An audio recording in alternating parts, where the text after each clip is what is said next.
Moody's upgrades Vietnam's credit ratings.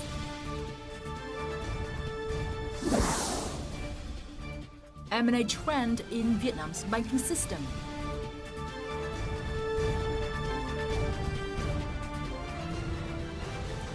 Hello and welcome to Bizline, brought to you by VTV International. My name is Linh Hương and we'll start our program with several highlights in the past week.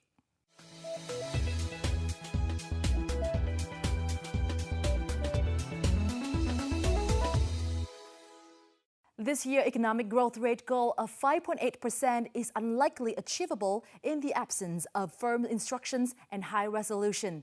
Prime Minister Nguyễn Tấn Dũng stated this at the government's monthly July meeting in Hanoi on July 30th and 31st. The government members suggested solutions to eliminate bottlenecks to operations of businesses. They reasserted the need to reduce the country's dependence on a single market, speed up the disbursement of foreign direct investment and official development assistance, and reinforce the combat against cross-border smuggling. They agreed that special attention should be given to the restructuring of state-owned enterprises. According to the Prime Minister, the restructuring, especially at big economic groups and weak-performing commercial banks, must continue sternly.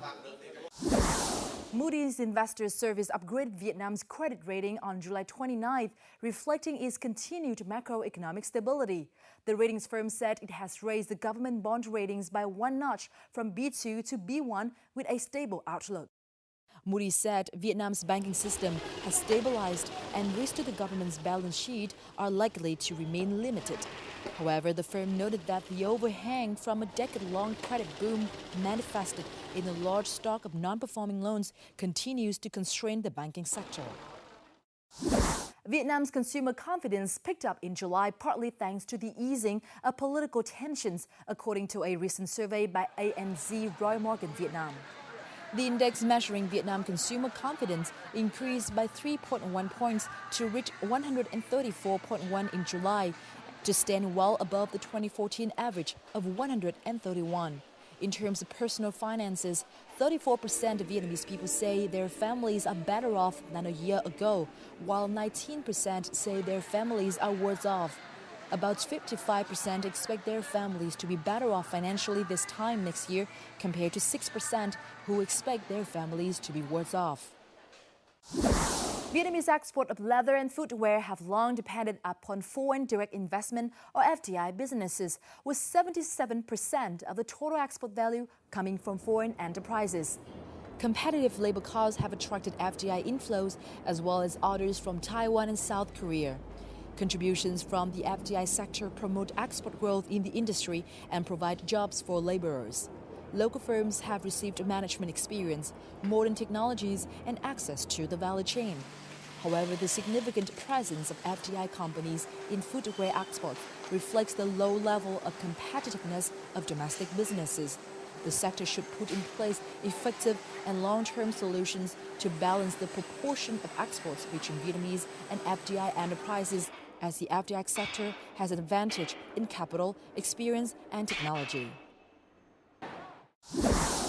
Intel Products Vietnam launched its first CPU hardware processing line at its Ho Chi Minh City-based assembly and testing plant on Tuesday. The line is the first semiconductor facility in Vietnam and will manufacture Intel's central processing units with the brand Haswell.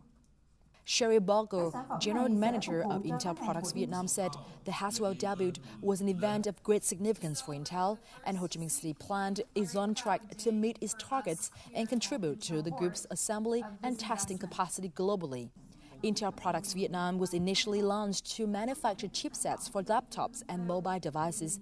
It later launched a TOM SoC in late 2013 before the CPU Haswell facility.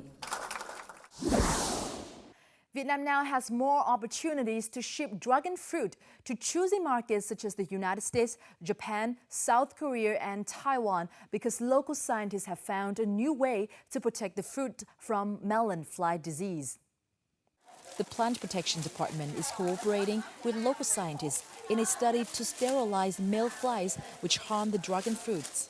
Male flies will be eradicated in laboratories to make them infertile before being released into the environment.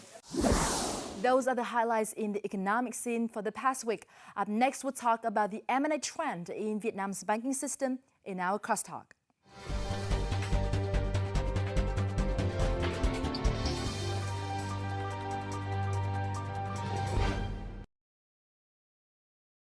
Merger and acquisition activities, or M&A, in the banking sector is predicted to continue its busy period in the coming time as part of the country's roadmap to restructure the banking system.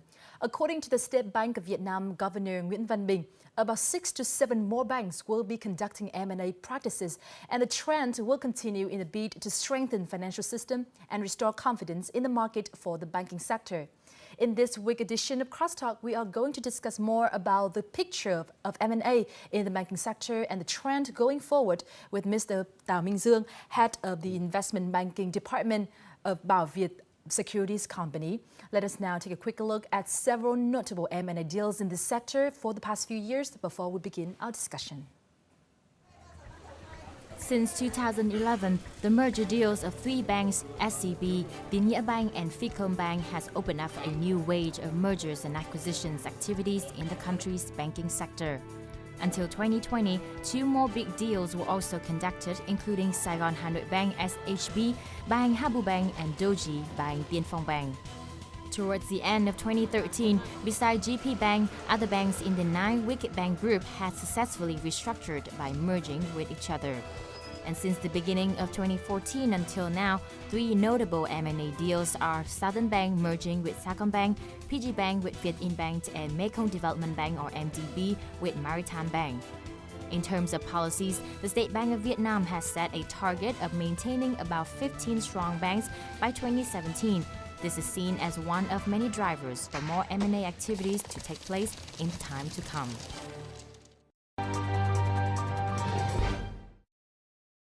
Vâng, xin chào ông và cảm ơn ông đã tham dự chương trình của chúng tôi ngày hôm nay. Thưa ông, là câu hỏi đầu tiên là ông đánh giá như thế nào về hoạt động mua bán sát nhập trong ngành ngân hàng từ đầu năm trở lại đây ạ? Như chúng ta đã biết là cái chủ trương của chính phủ và ngân hàng nhà nước trong việc tái cấu trúc ngành ngân hàng đã được thực hiện từ năm 2000 trong khoảng 3 năm trở lại đây. Và trong những năm trước chúng ta đã chứng kiến thương vụ mở màn đầu tiên, đó là sự hợp nhất của 3 ngân hàng. Và tiếp theo đó là một cái thương vụ sát nhập 2 cái ngân hàng đang niêm yết trên sàn tương đối nổi, đó là ngân hàng Habu Bank sát nhập vào ngân hàng SHB và một số cái thương vụ sau đó. Thế thì trong 6 tháng đầu năm 2014 trở lại đây thì chúng ta thấy rằng cái xu thế này vẫn tiếp tục được tiếp diễn. Cụ thể đó là đã có một số ngân hàng đã có những cái hoạt động chuẩn bị tìm kiếm và đàm phán để mà trình ra cái đại hội cổ đông của mình một số cái phương án dự kiến sát nhập. Ví dụ như Phương Nam mà có dự kiến sát nhập vào Sacombank, hay là Mekong Bank dự kiến sát nhập vào ngân hàng Hàng Hải, và một số cái ngân hàng khác thì cũng đã trình ra cái đại hội cổ đông của mình cái chủ trương cho phép tìm kiếm để thực hiện cái việc sát nhập. Thì có thể nói rằng là trong 6 tháng vừa qua, cái hoạt động sát nhập ngân hàng tại Việt Nam theo tôi đánh giá là nó tiếp diễn theo cái xu thế đã thực hiện trong phạm vi khoảng 3 năm trở lại đây đối với cái hoạt động M&A trong lĩnh vực ngân hàng thương mại. Theo đánh giá và phân tích của ông thì một số những cái thương vụ mua bán sát nhập của các ngân hàng Việt Nam trong thời gian vừa qua thì sẽ được đã được dựa trên những nền tảng nào? Các ngân hàng muốn tái cấu trúc nợ xấu hay là muốn mở rộng hệ thống kinh doanh? Và ông đánh giá như thế nào về cái xu hướng phát triển của cả ngành ngân hàng ạ? Chúng ta có thể thấy rằng là cái hoạt động mua bán sát nhập của các ngân hàng Việt Nam trong thời gian vừa qua có thể được chia ra làm 2 nhánh. Một nhánh thứ nhất là bao gồm cái đặc điểm chung, đó là những cái ngân hàng có quy mô nhỏ hoặc vừa hợp nhất với nhau hoặc hợp nhất vào các cái ngân hàng lớn hơn. Và cái nhánh thứ hai đó là các cái tổ chức tài chính ngân hàng nước ngoài đổ vốn vào các cái ngân hàng có quy mô rất lớn của Việt Nam, ví dụ như Vietinbank hay Vietcombank. Thì hai cái hoạt động M&A này nó có những cái nền tảng động cơ khác nhau. Đối với cái nhánh thứ nhất, các ngân hàng tham gia trong các cái thương vụ M&A phần lớn là các cái ngân hàng có quy mô vừa và nhỏ, và xuất phát từ các cái ngân hàng nông thôn mới được hình thành chuyển lên thành ngân hàng đô thị, ngân hàng thương mại trong khoảng 7-8 năm trở lại đây. Thế thì cái động cơ cho cái việc sát nhập này nó có rất nhiều cái nội dung, trong đó có thể điểm qua một số cái trọng tâm. Ví dụ như là cái việc mong muốn nâng cái quy mô của ngân hàng, mở rộng cái mạng lưới, tăng cường cái sức mạnh cạnh tranh trong cái lĩnh vực ngân hàng. Cái thứ hai đó là cái vấn đề cải thiện cái tình trạng nợ xấu cũng như là các cái hệ số tài chính của ngân hàng để đáp ứng theo các cái yêu cầu về quy chuẩn tài chính đối với ngành ngân hàng. Và cái thứ ba có thể cũng đến từ cái yêu cầu của các cơ quan quản lý nhà nước. Thế còn cái nhánh thứ hai mà khi các cái tổ chức ngân hàng nước ngoài họ bỏ vốn vào các ngân hàng lớn của Việt Nam thì cái động cơ của họ đó là muốn phát triển cái hoạt động ngân hàng, khai thác cái thị trường ngân hàng của Việt Nam thông qua cái con đường M&A, tức là bỏ vốn vào một ngân hàng lớn của Việt Nam thay vì cái việc mà họ sẽ mở một cái chi nhánh trực tiếp tại Việt Nam. Một trong những lý do thúc đẩy M&A trong lĩnh vực ngân hàng là nợ xấu. Ông có đồng ý với điều này hay không? Cái việc giải quyết nợ xấu thì là một cái nhiệm vụ trọng tâm của ngành ngân hàng ở Việt Nam hiện tại. Thì đối với các cái ngân hàng nhỏ khi hợp nhất với nhau thì cái vấn đề nợ xấu đúng là một cái động cơ của họ khi họ đưa ra các quyết định này. Thì khi mà hợp nhất với nhau lại thì họ sẽ tạo ra một cái thực thể ngân hàng mới lớn hơn, mạnh hơn và có sức chống đỡ đối với các cái tác động do nợ xấu đem lại, cũng như là có thể cải thiện được các cái chỉ số tài chính, giúp họ đáp ứng được các cái yêu cầu về an toàn tài chính của đối với lĩnh vực ngân hàng. Khi hai ngân hàng lựa chọn mua bán sát nhập thì họ sẽ xem xét những yếu tố nào và cái quy trình của các cái thương vụ này sẽ diễn ra như thế nào ạ? Về mặt cơ bản thì cái việc mua bán sát nhập với ngân hàng cái quy trình hợp nhất sát nhập thì nó cũng tương tự như đối với các ngân hàng khác. Đó là các ngân hàng sẽ xem xét đánh giá lẫn nhau về mặt quy mô, về mặt hệ thống, về mặt mạng lưới, về mặt công nghệ, cũng như về mặt sâu hơn thì là về mặt nguồn, về mặt nợ. Theo tôi cho rằng thì đối với các ngân hàng, M&A trong lĩnh vực ngân hàng nó còn có một số cái điểm còn tương đối thuận lợi hơn so với các cái lĩnh vực khác, vì các cái ngân hàng nó có chung những cái chuẩn hoạt động cũng như là các cái quy trình hoạt động. Thế thì cái quy trình chung của nó cũng là các ngân hàng sẽ dựa trên cái chiến lược của mình và tìm kiếm các cái đối tác. Sau đó họ cũng khi cái ban lãnh đạo có những cái tương đồng nhất định trong cái việc sát nhập thì họ sẽ thực hiện những cái tìm hiểu về nhau. Thế sau đó họ sẽ cũng trong thời gian đó họ cũng có những cái bước làm việc với các cơ quan quản lý nhà nước để có được cái sự ủng hộ về mặt nguyên tắc. Tiếp theo là sau khi mà xây dựng được các cái phương án chi tiết về sát nhập thì họ sẽ trình ra đại hội đồng cổ đông của mỗi ngân hàng để thông qua.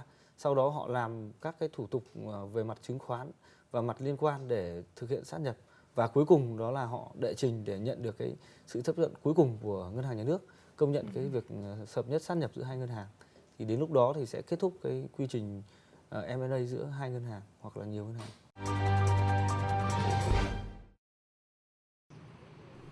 As well as M&A deals between different banks, M&A activities between banks and the financial companies of state-owned groups have garnered a lot of attention in recent times.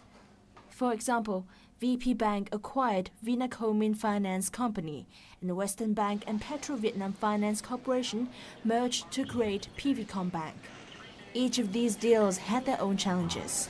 Well, I think that comes to the question of the challenges of any merger and acquisition.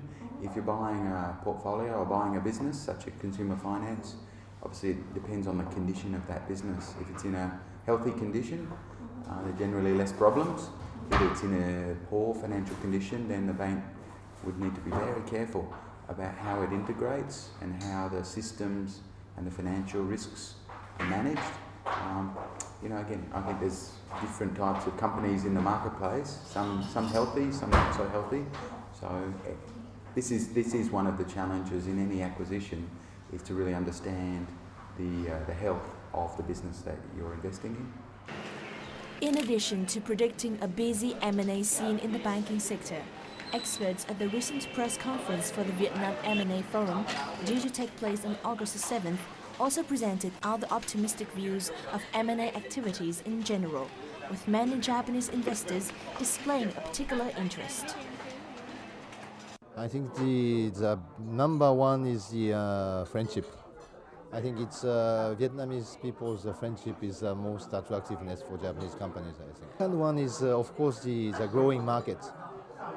And I think compared to Thailand or Indonesia, Vietnam has more room to grow.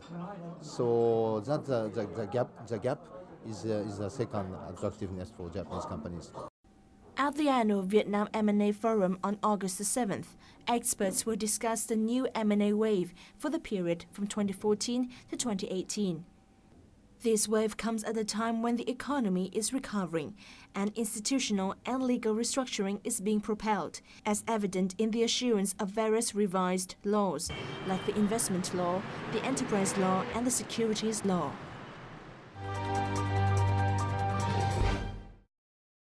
Theo ý kiến của ông thì đâu là thương vụ mua bán sát nhập trong ngành ngân hàng nổi bật nhất và thành công nhất trong mấy năm trở lại đây ạ? Vâng, theo quan điểm cá nhân của tôi thì như đã trình bày thì có thể nhìn nhận cái hoạt động M&A của ngân hàng dưới hai giác độ, đó là sự hợp nhất giữa sát nhập giữa các cái ngân hàng nhỏ với nhau hoặc vào một ngân hàng lớn, và thứ hai là cái việc các ngân hàng nước ngoài đổ vốn vào các ngân hàng lớn của Việt Nam. Thì trên quan điểm cá nhân của tôi thì tôi thấy rằng trong bối cảnh Việt Nam hiện nay thì tôi đánh giá cái thương vụ giữa các ngân hàng nhỏ hợp nhất với nhau có cái vai trò nó rất là quan trọng. Và trong số các thương vụ đó thì cái việc hợp nhất giữa ngân hàng Habubank và ngân hàng SHB theo tôi đánh giá là một cái thương vụ thành công điển hình trong những năm vừa qua. Thì đây là một cái thương vụ sát nhập tự nguyện. Hai ngân hàng Habubank và Sacombank đều là những ngân hàng đã niêm yết cổ phiếu trên thị trường chứng khoán.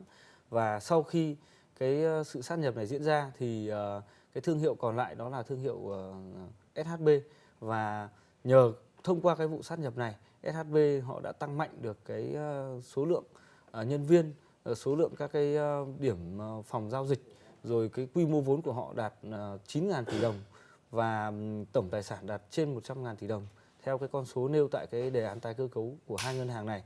Và nói như lời của ông Đỗ Quang Hiển, chủ tịch của SHB đã từng nêu, đó là nếu như để SHB tự phát triển thì để đạt được những cái con số về quy mô tài sản cũng như chi nhánh như vậy thì sẽ mất không dưới khoảng 3 đến 5 năm mới có thể giúp SHB đạt được cái điều này.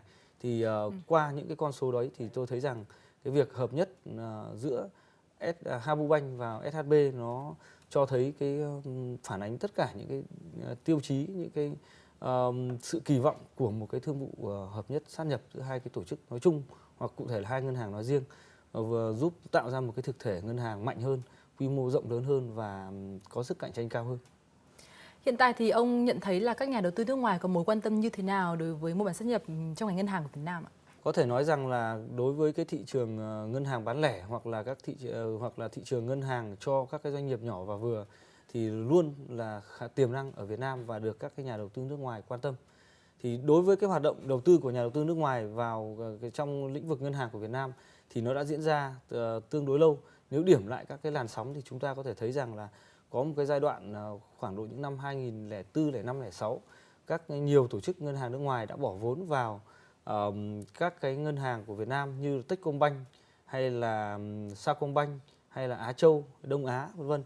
Sau đó thì đến thời điểm hiện nay thì cái hoạt động của các cái ngân hàng lớn đã được cổ phần hóa, ví dụ như là Vietinbank hay là Vietcombank cũng nhận được cái sự quan tâm rất lớn của những nhà đầu tư nước ngoài. Thế còn đối với các ngân hàng quy mô nhỏ hiện nay thì mặc dù cái tiềm năng của cái thị trường ngân hàng Việt Nam cũng là rất lớn, tuy nhiên là để mà họ đưa ra quyết định đầu tư vào các cái ngân hàng nhỏ của Việt Nam mà trong cái lộ trình tái cấu trúc hiện nay thì các ngân hàng nước ngoài còn quan tâm đến rất nhiều các cái yếu tố, ví dụ như là vấn đề quản trị hay là vấn đề nợ xấu của ngân hàng trước khi đưa ra cái quyết định đầu tư của mình. Vâng. Hiện tại thì các cái chính sách của chính phủ Việt Nam nhằm khuyến khích các nhà đầu tư nước ngoài sở hữu vốn trong các ngân hàng Việt Nam, theo ông là đã đủ hấp dẫn chưa? Vừa qua thì chính phủ đã ban hành một cái nghị định mới liên quan đến việc đầu tư nước ngoài trong lĩnh vực ngân hàng, trong đó có gia tăng cái tỷ lệ nhà đầu tư nước ngoài trong một ngân hàng. Mặc dù về mặt tổng thể thì là cái nhà đầu tư nước ngoài vẫn không nắm quá 30% đối với một ngân hàng Việt Nam. Tuy nhiên là trong đó có một cái điểm mới quan trọng, đó là cái chính phủ đã cho phép là đối với những cái trường hợp đặc biệt thì có thể gia tăng cái tỷ lệ sở hữu của nhà đầu tư nước ngoài tại ngân hàng Việt Nam. Thì tôi cho rằng là cái điều này nó sẽ tạo ra cái cơ hội hấp dẫn thêm các nhà đầu tư nước ngoài vào lĩnh vực ngân hàng, bởi vì các nhà đầu tư nước ngoài họ mong muốn khi đã đầu tư vào một ngân hàng nào đó họ có những cái tiếng nói nhất định và có những cái thẩm quyền nhất định trong cái việc quản trị cũng như là phát triển kinh doanh của ngân hàng đó. Thế thì theo tôi thì những cái chính sách vừa được ban hành cũng đã tạo thêm nhiều cái hấp dẫn cho các nhà đầu tư nước ngoài vào lĩnh vực ngân hàng.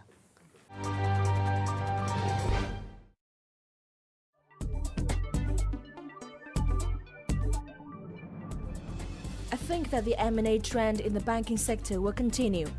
However, in order to conduct successful M&As, banks need to go through a complicated and time-consuming process. M&A is a way to restructure credit institutions, both financially weak and healthy ones. The State Bank of Vietnam encourages M&As, and to date, all mergers and acquisitions have been voluntary. We think that high-value M&A deals will be carried out at the end of 2015 and in 2016, thanks to the government's efforts to draw investment in state-owned enterprises via acquisition. Mergers and acquisitions in banking will continue, albeit more slowly than desired. Major deals on a national scale in the sector will propel the M&A wave in other sectors. In 2014, the banking sector is expected to move continuously. Apart from the short-term difficulties in solving bad debts, ensuring financial stability and preventing cross-ownership, the banking sector still holds lots of opportunities. In addition, the potential for foreign partners to take part in the restructuring of the banking sector is growing. Banks can access and absorb capital as well as modern management styles, thereby boosting the positive development of the sector.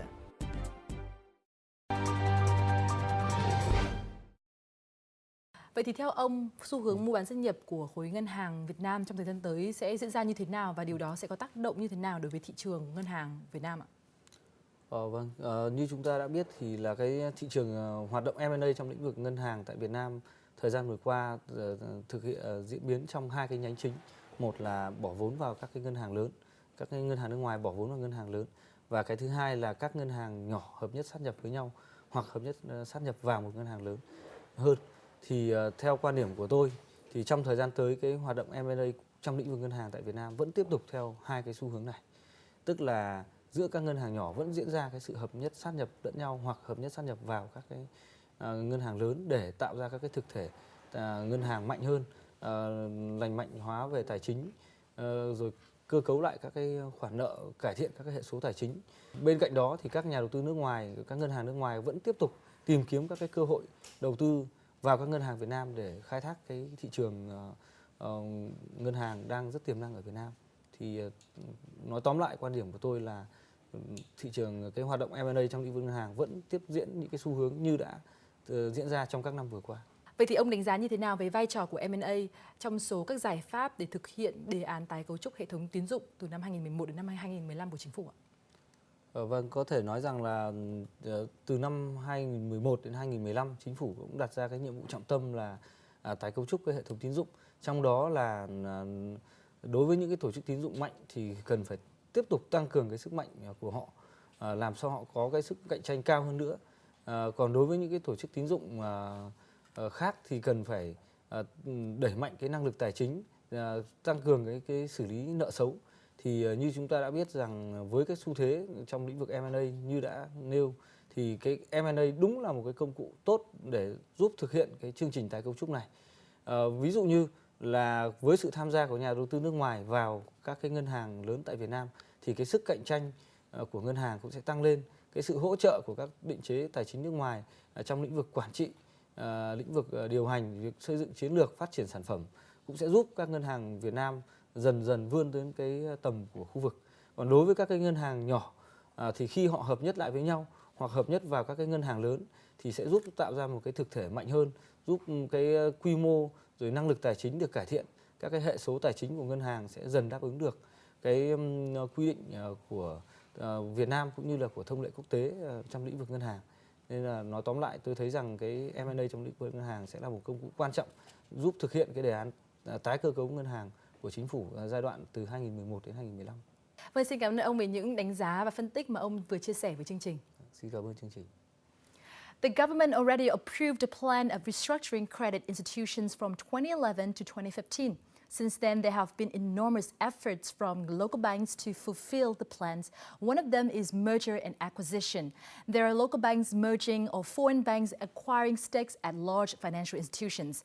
These activities not only help strengthen the financial health of banking system, but also opens up more competition, creating better services for consumers and enterprises doing business here in Vietnam. And that also wraps up our Bizline this week. Thank you very much for being with us. Remember that you can rewatch our program at vtv4.vn or youtube.com/vtv4go. Goodbye and until next time.